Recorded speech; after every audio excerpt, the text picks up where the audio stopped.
Olá, turma. Vamos aqui para uma continuidade no conteúdo de Química com o tópico de entalpia. A gente começou a trabalhar nas aulas anteriores, vimos que a entalpia ela é o calor envolvido nas reações químicas e que a gente não pode determinar a entalpia em si de um certo material, mas a gente pode calcular a variação de entalpia, sendo essa entalpia uma perda ou ganho de calor. Quando ele perde calor, a gente tem um processo chamado exotérmico, quando ele ganha calor, um processo endotérmico. A perda de calor ela é representada por um ΔH, uma entalpia negativa, e o ganho de calor por uma entalpia positiva, uma variação de entalpia. Essas entalpias a gente vai trabalhar, como eu relatei para vocês, com uma variação, no caso um ΔH. E essa variação de entalpia ela vai depender sempre da pressão, temperatura, estado físico e a quantidade de partículas envolvida nesse processo. Então, para isso, foi necessário criar uma entalpia padrão, ou seja, um padrão para você seguir esse valor ali, e a partir desse valor você conseguir obter outras variações de calor.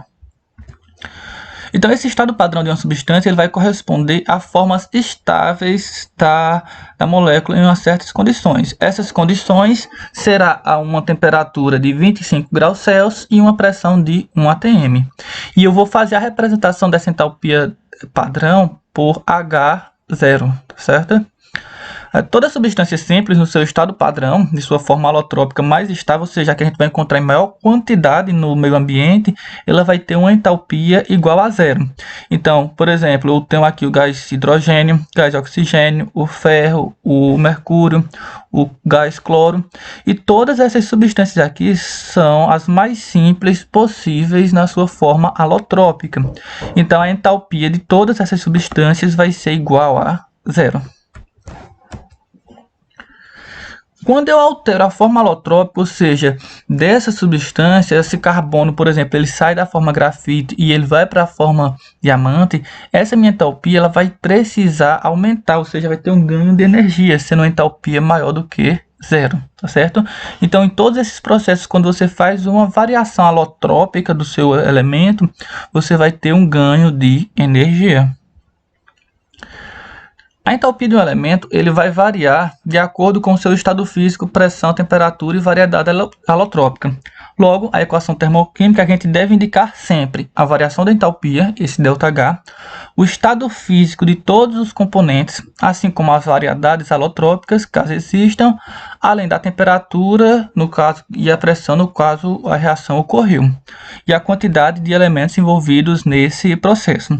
Caso não tenha a presença da temperatura e da pressão, você sempre vai considerar a pressão 1 atm e a temperatura de 25 graus Celsius, que são os valores estabelecidos nas CNTP, condições normais de temperatura e pressão.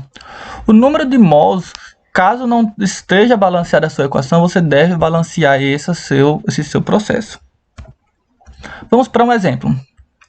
Eu tenho aqui minha reação de carbono-grafite, que é o que a gente encontra no nosso cotidiano, mais O2, produzindo CO2, e tem uma liberação de energia. Eu já falo liberação por quê? Porque esse ΔH está negativo.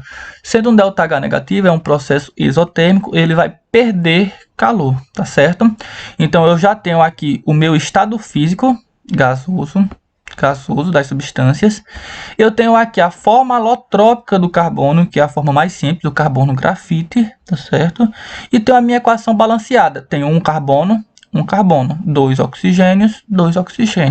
E tenho as minhas condições em que a reação está acontecendo, que é a 25 graus Celsius e uma pressão de 1 atm. Então, para eu produzir 1 mol de CO2, eu preciso perder quanto de energia?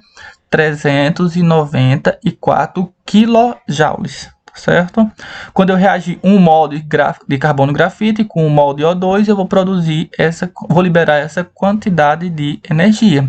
Se eu quisesse produzir 2 mols de CO2, ele precisaria perder quanto de energia? Ou seja, eu vou dobrar a quantidade de CO2, então essa quantidade de energia ela também teria que ser dobrada. e assim sucessivamente.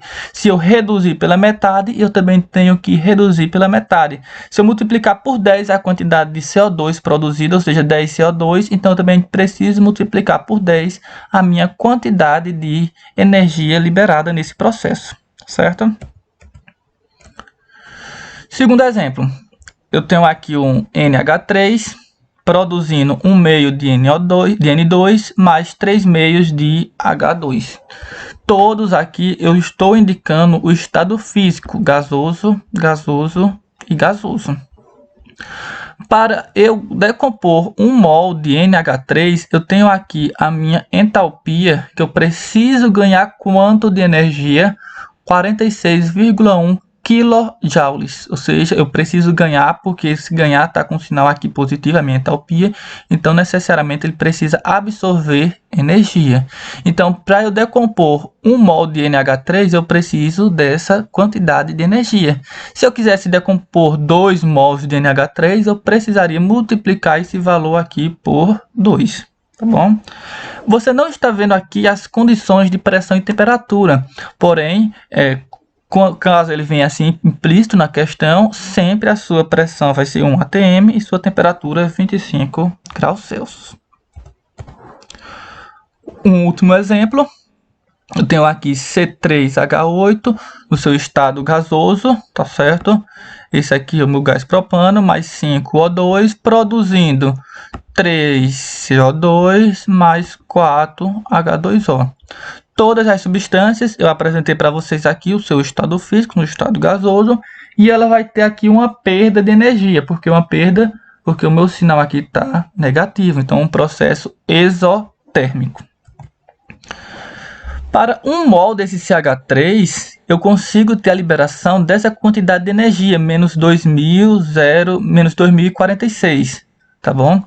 Então, se eu quiser realizar a combustão de 10 mols desse C3H8, eu preciso de quanto? Eu vou liberar quanto de energia? Ou seja, para 1 mol eu tenho essa quantidade de energia, 2046, essa liberação. Então, para 10 mols, eu vou multiplicar 10 vezes 2046 e chegar na minha resposta, que seria 20.460 kJ, ocorrendo em si uma liberação de energia, um processo exotérmico.